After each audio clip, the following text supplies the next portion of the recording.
welcome to my YouTube channel HR educational hub मरমৰ ছাত্ৰ ছাত্ৰীসকল আজিৰ এই ভিডিঅ'টোত আমি আলোচনা কৰিম তোমালোকৰ এছামিছৰ কেনেকুৱা ধৰণৰ কোৱেশ্চন আহিব পাৰে এই গোটেইখিনি কোৱেশ্চন মই তোমালোকৰ যেটো প্ৰি-বোৰ্ড এক্সামিনেশন হৈ গল প্ৰি-বোৰ্ড এক্সামিনেশনৰ গোটেইকেটা কোৱেশ্চন পেপাৰ এনালাইসিস কৰি মই তোমালোকক এইখিনি দিবলৈ চেষ্টা কৰিছো তোমালোকে যিমান সোনকালে পাৰা তোমালোকে এইখিনি এবাৰ পৰীক্ষা দিয়াৰ আগতে এবাৰ চাই যাবা মই সেই আনসাৰ কেটা তোমালোকক অলৰেডি আগতে দিছো তোমালোকে যদি হেবুৰ ভিডিও চোৱা নাই তোমালোকে হেবুৰ ভিডিও চাব পাৰা তো চোৱা তোমালোকৰ এছামিছৰ পৰা তুমি কেনেকুৱা ধৰণৰ কোৱেশ্চন তোমালোকৰ পৰীক্ষাত আহিব পাৰে মৰমৰ ছাত্ৰ ছাত্ৰীসকল তোমালোকে সকলোকে প্ৰথমতে মই অন্তৰৰ পৰা শুভেচ্ছা জ্ঞাপন কৰিছো যাতে তোমালোকে সকলোৱে ভাল ৰিজাল্ট কৰিব পাৰা অলপ কষ্ট কৰা যেহেতু সময় নাই তো ইয়াতে চোৱা ইয়াৰ পৰা তুমি কি চাবা চাই ইয়াতে অতি সম উত্তৰ লিখা ইয়াৰ পৰা তোমাৰ এই তিনিটা কোৱেশ্চন তোমালোকে চাই যাবা তিনিটা কোৱেশ্চন কিন্তু বহুত ইম্পৰ্টেন্ট হয় ইলেক্ট্ৰিক বাল্ব বা বৈদ্যুতিক বাল্ব কোনে উদ্ভাৱন কৰিছিল ভাৰতীয় জীৱনৰ মূল সম্পদ কি কিহে অসমীয়া জাতিক অধিক কটকীয়া কৰিলে তাৰ পিছত চোৱা এটো 2 মাৰ্কৰ কোৱেশ্চনৰ কাৰণে তুমি এনে ধৰণৰ কোৱেশ্চন চাবা সফল উদ্যোগী হ'বলৈ কিয় কঠিন উত্তৰ ভাৰতৰ সংগীতে কি নতুন বস্তু আমাৰ চকুত পেলাই বুলিছে আৰু এটো চাব পৰা ডাকৰ বচন বুলিলে কি বুজাছ 2 মাৰ্কছৰ কোৱেশ্চন হয় বহুত ইম্পৰ্টেন্ট হয় ইয়াৰ পিছত চোৱা তুমি এটো চাবা এটো 4 মাৰ্কৰ কোৱেশ্চনৰ কাৰণে কিন্তু এই কোৱেশ্চনটো বহুত ইম্পৰ্টেন্ট হয় এটা সংস্কৃতি সম্পন্ন জাতি ইয়াক নুই কৰাৰ কোনো যুক্তিতৰ্কৰ অৱকাশ নাই ইয়াত লেখকে কাক আৰু কি সংস্কৃতি সম্পন্ন জাতি বুলি কৈছে নুই কৰাৰ কোনো যুক্তিতৰ্কৰ অৱকাশ নাই বুলা কথাকাৰৰ সত্যতা বিচাৰ কৰা তাৰ পিছত তুমি এই কোৱেশ্চনটো চাবা অৰুণিমা সিনহাৰ যাত্ৰা কৰা ৰেলগাড়ীখন কোৰ পৰা কলৈ গৈছিল সো এনেকুৱা ধৰণৰ কোৱেশ্চন কিন্তু তোমালোকৰ এছামিছৰ যিবোৰ এক্সাৰসাইজ হেইবোৰত নাই এইবোৰ ভিতৰৰ প্ৰশ্ন হয় গতিকে তোমালোকে এইবোৰ চাই যাবা ঠিক আছে ইয়াৰ পিছত চোৱা অৰুণিমাই কিমান সময় ৰেলৰ আলিৰ কাষত পৰি আছিল ৰেল আলিৰ কাষত পৰি থকা অৱস্থাত তেওঁৰ কাষেৰে কিমানখন ৰেলগাড়ী পাৰ হৈছিল ইয়াৰ পিছত চোৱা ইয়াৰে পৰা তুমি কি চাবা এই কোৱেশ্চনটো চাবা এটো চোৱা বিলত নাওখন বান্ধি থোৱা ৰছীডাল কোনে খুঁটিৰ পৰা খুলি দিছিল আৰু পলহতে উঠা নাওখন কিহৰ মাজত সোমাই পৰিছিল সো এই কোৱেশ্চনটো ভিতৰৰ কোৱেশ্চন হয় ঠিক আছে তোমালোকৰ এটো এক্সাৰসাইজত এই কোৱেশ্চনটো নাই ভিতৰৰ কোৱেশ্চন হয় তোমালোকে এইখিনি তোমালোকে যিমান সোনকালে পৰা তোমালোকে এবাৰ চাই যাবা পৰীক্ষা দিয়াৰ আগতে মেহেদি আৰু ঘাসিম কোন তেওঁলোকে কাম কৰা কোম্পানীটোৰ নাম কি এটো এক্সাৰসাইজৰ কোৱেশ্চন হয় তাৰ পিছত চোৱা কামত লৰা ছোৱালীৰ ভাগ নাই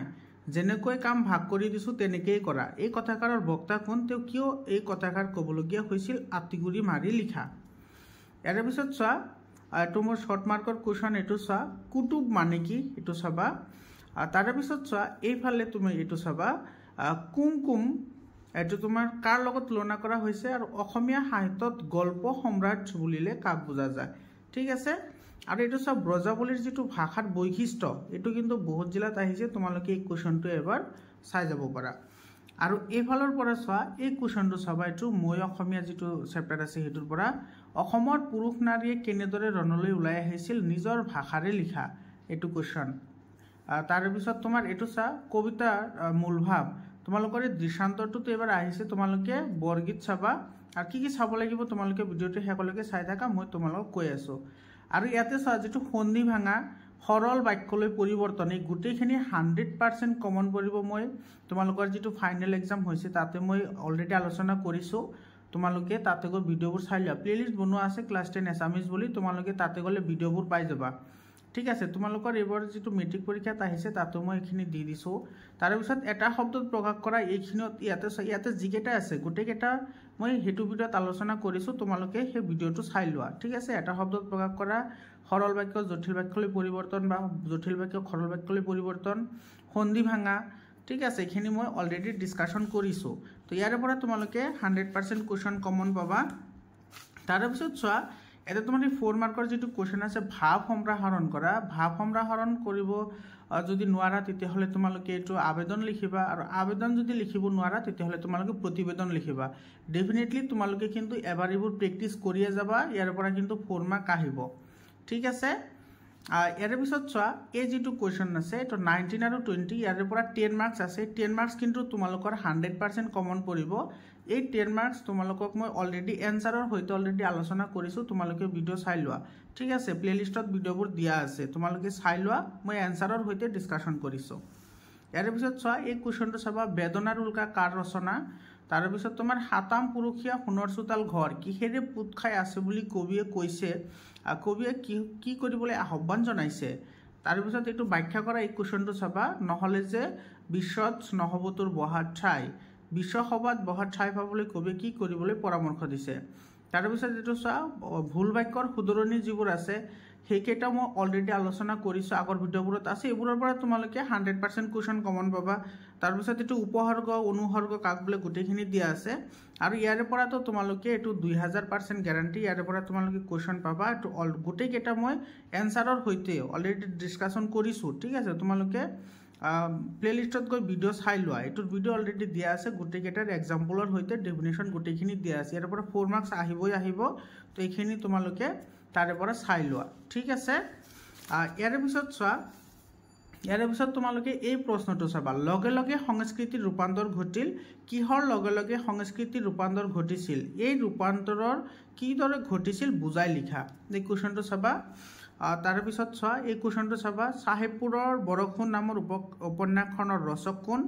ইৰাণৰ শাসক নাদিৰ ৰাজত্বই ভাৰতবৰ্ষত কি বিভীষিকাৰ সৃষ্টি কৰিছিল তাৰ পিছত নিগনা শিকাৰীৰ প্ৰকৃত নাম কি তেও কাক প্ৰথমতে কাজিৰঙাৰ গড় দেখুৱাইছিল তাৰ পিছত এটো চাবা বৰগীতৰ মূলভাৱটো চাবা কিন্তু বহুত ইম্পৰ্টেন্ট হয় বৰগীতৰ মূলভাৱ এবাৰ আহাৰ বহুত চান্স আছে তোমালোকৰ কম্পাৰ্টমেন্টাল এক্সামত মন্দিৰৰ উপক্ষিত ফুলে প্ৰেম পৰিমল যশা বুলি কৈছে কবি হৰেকৃষ্ণ ডেকাৰ একমাত্ৰ উপন্যাসখনৰ নাম কি এটো চাবা তাৰ পিছৰ প্ৰশ্নটো চাবা এটো চোৱা আৰু ৰচনা এটো চাবা প্ৰিয় সাহিত্যিক ঠিক আছে তো লক্ষ্মীনাথ বেজবৰুৱা দিয়া আছে তো প্ৰিয় সাহিত্যিক চাবা আৰু তোমাৰ জীৱনৰ লক্ষ্য এটুকু কিন্তু আহাৰ বহুত চান্স আছে ঠিক আছে তোমালোকে প্ৰিয় সাহিত্যিকটো চাব পাৰা আৰু এটো তো কলে 10 মাৰ্কছৰ তাৰ পিছত তোমালোকে এই প্ৰশ্ন দুটা চাই যাবা উদান্তপুৰী বিশ্ববিদ্যালয়ৰ কি সম্পদ কোনে আৰু কেতিয়া ধ্বংস কৰিলে আততাই কাক বোলে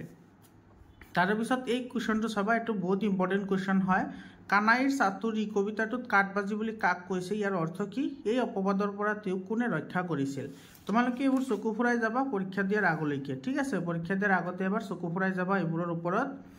বিজিতে সাৰক উদ্দেশ্যে কি কথা কৈছিল অজন্তাৰ ছবিবোৰত প্ৰকাশ পোৱা ভাৱবস্তু দুটা কি কি বহুত ইম্পৰ্টেন্ট হয় এই খ নম্বৰ কুৱেশ্যনটো তাৰ পিছত চাই এইটো এজন উদ্যোগী হোৱা যিমান সহজ সফল হোৱাটো কিন্তু সিমান সহজ নহয় কথাকাৰ পাঠৰ আধাৰত বুজাই লিখা বহুত ইম্পৰ্টেন্ট হয় এই কুৱেশ্যনটো ইম্পৰ্টেন্ট হয় এটা আগতে কোৱা হৈছে অলৰেডি তাৰ পিছত এই কুৱেশ্যনটো চোৱা ইন্টাৰনেটৰ অত্যাধিক ব্যৱহাৰে ছাত্ৰ ছাত্ৰীৰ জীৱনত কেনে প্ৰভাৱ পেলাব পাৰে পাঠৰ আধাৰত বুজাই লিখা এই কুৱেশ্যনটো বহুত ইম্পৰ্টেন্স আছে ঠিক আছে আৰু ইফালে তোমাৰ কেন শব্দৰ অৰ্থ কি এটো চাই যাবা লৰ্ড কাৰ্জন কোন হেতুটো তোমালোকে সকলোৱে জানা সোশ্যাল সায়েন্সতো পঢ়িছা ইয়াৰ পিছত তোমালোকে এই কুৱেশ্যনটো চাবা এটো চোৱা কাজিৰঙালৈ যাবলৈ ওলাওতে পাহি আৰু পলক মাক আৰু দেউতাকে কি উপদেশ দিছিল এই কুৱেশ্যনটো তাৰ পিছত এফালে আছে তোমাৰ এটো চা এটো ব্যাখ্যা কৰা এটো কিন্তু বহুত ইম্পৰ্টেন্ট হয় মক্কাৰ দুৱাৰত চাহাব জীৱই মৰে তালি জেনে হালে হলৰ লগত দৰি গলে টপালি ঠিক আছে এইখিনি চাবা আৰু এইখিনি কুৱেশ্যনটো মই অলৰেডি ক'লোৱে আৰু তাৰ পিছত চোৱা এটো বেক বাক্যৰ হৈতে সমাসৰ নাম লিখা যেটো আছে সমাসৰ বিষয় মই অলৰেডি ভিডিও আপলোড কৰিছো তোমালোকে তাতে গৈ এবাৰ চাই যাবা পৰীক্ষা দিয়াৰ আগতে ভিডিও এবাৰ চাই যাবা তোমালোকে সম্যক ধাৰণা কিন্তু তোমালোকে ইয়াতে পাই যাবা এৰ পিছত চ ভাৱ সম্প্ৰসাৰণ কৰা জিমুলা বাৰেতাৰ দুপাততে চিনি এটো চাই যাব পাৰা ইম্পৰ্টেন্স আছে আৰু এইখিনি তো তোমালোকে জানাই এটো তোমাৰ আবেদন লিখাৰ প্ৰতিবেদন লিখা আৰু প্ৰিয় সাহিত্যিক মই ক'লে প্ৰিয় সাহিত্যিক তোমালোকে চাই যাবা বহুত ইম্পৰ্টেন্ট হয় আৰু ইয়াতে 10 মাৰ্কছ মই এনসাৰৰ হৈতে ডিসকাশন কৰিছো অলৰেডি ঠিক আছে ইয়াৰ পিছত তোমালোকে কোৱেশ্যনটো চাবা অসমীয়া গদ্য সাহিত্যৰ জন্মদাতা কোন তাৰ পিছত নালন্দা বিশ্ববিদ্যালয়ত অধ্যয়ন কৰা কোনজন চীনা ছাত্ৰক কামৰূপ ৰাজ্যত নিমন্ত্ৰণ কৰা হৈছিল নিমন্ত্ৰণ কৰা ৰজাজন কোন তাৰ পিছত চোৱা জানা ৰাজ যুদ্ধৰ সন্মুখত অৰ্জুনে এহি বাক্য বুলি ধনুষৰ কৰি কম্পিত হইলা এইদৰে কোনে কাক কৈছে অৰ্জুনে কি বাক্য কৈ ৰথৰ ওপৰত বহি পৰিল তোমাৰ কথাৰে লিখা তাৰ পিছত এই কোৱেশ্যনটো চাবা কি ৰূপ ধাৰণ কৰি শ্ৰীকৃষ্ণই বলিক চলনা কৰিছিল তাৰপিছত এইটো চোৱা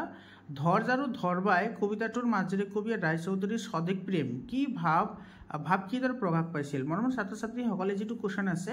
এই কুৱেশ্যনটোৰ এনচাৰ আৰু ধৰ্জ আৰু ধৰ্বাই কবিতাটোৰ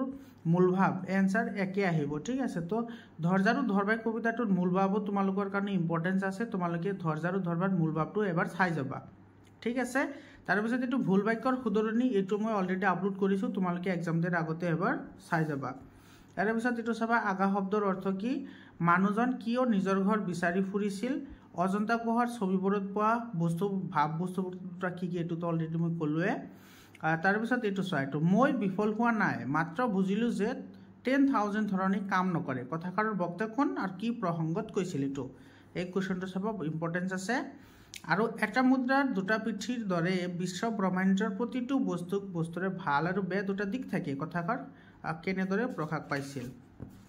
ইয়াৰ পিছত চোৱা এইটো বৰগীতৰ কথা ক'লো আৰু এইটো ব্যাখ্যা চাবা এইটো মক্কাৰ দুৱাৰত চাহাব তিৰুবনী ঘাট বেহাব নোৱাৰে তাত মায়াই ভিটেবাট এইটো চাবা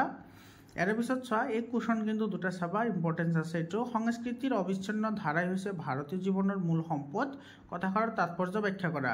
দেখা যায় সকলোকে বান্ধি যোৱা এনাৰ্জিডাল অসমীয়া ভাষা এইটো ব্যাখ্যা কৰা ঠিক আছে ইয়াৰ পিছত চোৱা এই কুৱেশ্যনটো চাবা এইটো আৰ্য শিক্ষা কলাবিদ্যা কিমানটি কুলক্ষয় দুখ কি মহাৰথী কাক বোলে এই কুৱেশ্যনটোতো ক'লোৱে আৰু ফেলা আছে তোমাৰ এইটো কোন যুগক ভাৰতীয় সংস্কৃতিৰ বিস্তাৰ যুগ বুলিব পাৰি অসমীয়া জনগোষ্ঠীৰ ধাৰক বুলিলে কোনসকলক বুজায় তাৰপিছত WWৰ সম্পূৰ্ণ নাম কি মাউণ্ট এভাৰেষ্টত তৰুণিমা সিনহাই কিমান সময় ধৰি আছিল তাৰপিছত এইটো চোৱা মোৰ মাইদী আশীৰ্বাদ এয়া কেৱল এডাল চেইন নহয় কথাষাৰৰ বক্তা কোন কাক উদ্দেশ্য কৰি কথাষাৰ কৈছিল তাৰপিছত এইটো চোৱা ইণ্টাৰনেটৰ মিঠা সুবিধাৰ লগতে তিতা অসুবিধাও আছে এই কুৱেশ্যনটো অলৰেডি আগতে তোমালোকক এবাৰ কোৱা হ'ল এইবোৰ কুৱেশ্যন চাই যাবা বহুত কুৱেশ্যন আছে ইয়াৰ পিছত চোৱা এইটো মাধৱদেৱৰ সাহিত্যিক জীৱনৰ কীৰ্তিস্তম্ভ কি পানী মৰে পিয়াসত অগ্নি মৰে জাৰত খুদাৰ চুল লুকাই আছে মুমিনৰ আঁৰত কবিতা ফাঁকিৰ অন্তৰ্নিহিত ভাৱটি বিশ্লেষণ কৰা ঠিক আছে তো তোমালোকে এইখিনি চাবা তাৰপিছত এইটো চোৱা সেনাপতি ভীষ্মৰ যুদ্ধোৎসৱ দেখি কি ৰণবাদ্য মহাশব্দ হৈছিল অৰ্জুনে যুদ্ধক্ষেত্ৰলৈ গৈ কাক দেখা পালে আৰু তেওঁলোকক দেখা পাই শ্ৰীকৃষ্ণই কি ক'লে তোমাৰ নিজৰ ভাষাৰে বুজাই লিখা এইটো ব্যাখ্যা কৰাটো চাই যাবা মই নাৰায়ণ জগত কাৰণ তুমি গোৱালৰ জীও তথাপি তোহাক দেশন্ত দৰত তুৰি যায় মোৰ জীও এইটো ব্যাখ্যা কৰা এইটো চাবা তাৰপিছত এইটো চোৱা আমেৰিকাৰ পদাৰ্থ বিজ্ঞানী চেষ্টাৰ কাৰ্লছনে আৱিষ্কাৰ কৰা যন্ত্ৰটোৰ নাম কি সুফিবাদৰ মূল শাস্ত্ৰখনৰ নাম কি জাতীয় সংহতি আৰু সম্প্ৰীতি ৰক্ষাৰ কাৰণে সুসংহত সংস্কৃতিক আমি যেন উৎখাত কৰিবলৈ নলওঁ লেখকে কি এনেদৰে কৈছিল তাৰপিছত এইটো চোৱা শাবানা বাইদেউ বিশ্ববিদ্যালয়ত কোন বিভাগত গৱেষণা কৰিছিল গান্ধাৰী অসমৰ কোনগৰাকী ভূতপূৰ্ব সাংসদে ৰচনা কৰা উপন্যাস হয় অৰুণিমা সিনহাই তেওঁৰ সাফল্যৰ বাবে কাৰ পৰা কি সন্মান লাভ কৰিছিল মাউণ্ট এভাৰেষ্ট আৰোহণৰ সময়ত 4 নং কেম্পৰ পৰা অৰুণিমা সিনহাই পৰিস্থিতিৰ সন্মুখীন হৈছিল এইখিনি চাবা তাৰপিছত এইটো চোৱা এইখিনি চাবা তোমাৰ চৰণ দুই মোৰ মহাধন ভকতজনেৰ নিজ তুমিছে জীৱন আৰু ৰঘুনাথ চৌধুৰীৰ মৰণোত্তৰ বাবে প্ৰকাশিত কবিতা পুথিখনৰ নাম কি বহুত ইম্পৰ্টেণ্ট হয় পুথিয়ে কাণত পিন্ধে সোণৰ থুৰীয়া ভেলিয়ে বুট লৈ সজাই শুৱাগী কথাষাৰৰ জৰিয়তে কবিয়ে কি বুজাব বিচাৰিছে তাৰপিছত এইটো চাবা পাণ্ডৱৰ সৈতে এইটো কুৰুক্ষেত্ৰ যুদ্ধত সহযোগ কৰা মহাৰথীৰ নাম লিখা অৰ্থশাস্ত্ৰৰ প্ৰণেতাগৰাকী কি নামেৰে জনা যায় কানাই চাটৰি কোনটো পাঠ্যৰ পৰা লোৱা হৈছে অসম সাহিত্য সভাৰ 1950 চনৰ মাৰ্ঘেৰিটা অধিৱেশনৰ সভাপতিগৰাকী সম্পাদন কৰা আলোচনীখনৰ নাম কি ঠিক আছে তো তোমালোকে এইখিনি চাই যাবা এইখিনি চালে তোমালোকে ইয়াতে বহুত কুৱেশ্যন কমন পাবা মৰমৰ ছাত্ৰ ছাত্ৰীসকল আজিৰ কাৰণে এইখিনি আকৌ লগ পাম বেলেগ এটা ভিডিঅ'লৈ ধন্যবাদ